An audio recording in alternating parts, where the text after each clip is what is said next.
Football প্রেমীদের মনে একরাশ মুগ্ধতা এবং স্মৃতি নিয়ে ভারত সফর শেষ করলেন বিশ্বকাপ জয়ী আর্জেন্টাইন মহাতারকা লিওনেল মেসি। সোমবার রাতেই তিনি দিল্লি থেকে ভারতের মাটি ত্যাগ করেন। তবে দিল্লির অরুণ জেটলি স্টেডিয়ামে তার শেষ যাত্রা বিরতি ছিল এক স্মরণীয় ইভেন্ট।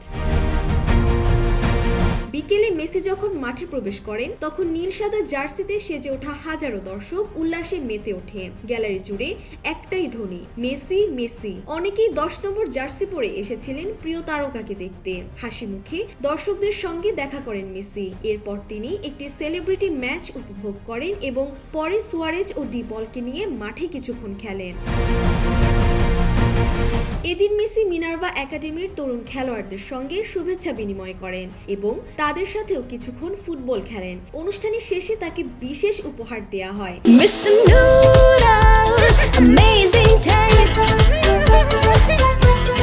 আইসিসি প্রধান জয় শাহের হাত থেকে মেসি টি-20 বিশ্বকাপ জয়ী ভারতীয় দলের সই করা ব্যাট ও জার্সি উপহার পান। মেসিকে 10 নম্বর, সুয়ারেজকে 9 নম্বর এবং ডি পলকে 7 নম্বর জার্সি উপহার দেয়া হয়। উপহারের মধ্যে ছিল আরও একটি বিশেষ আমন্ত্রণ।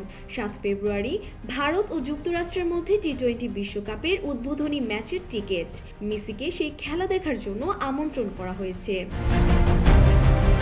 অনুষ্ঠানের শেষে মাইক্রোফোন হাতে মেসি তার ভক্তদের বলেন, ভারতে এই 3 দিনে যে ভালোবাসা ও সমর্থন পেয়েছি তার জন্য তিনি কৃতজ্ঞ। তিনি দারুণ কিছু সময় কাটিয়েছে। মেসি সকলকে ধন্যবাদ জানায়। তিনি আরো বলেন, সবার ভালোবাসা নিয়ে ফিরে যাচ্ছি। অবশ্যই তিনি আবার ভারতে আসবে, হয়তো ম্যাচ খেলতে বা অন্য কোনো কারণে। এই কয়েকদিনের অশেষ ভালোবাসার জন্য সবাইকে ধন্যবাদ জানান এই তারকা।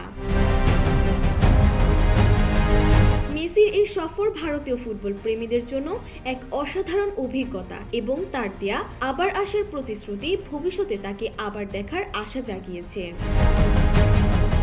ডেস্ক রিপোর্ট, জয় জয় দিন।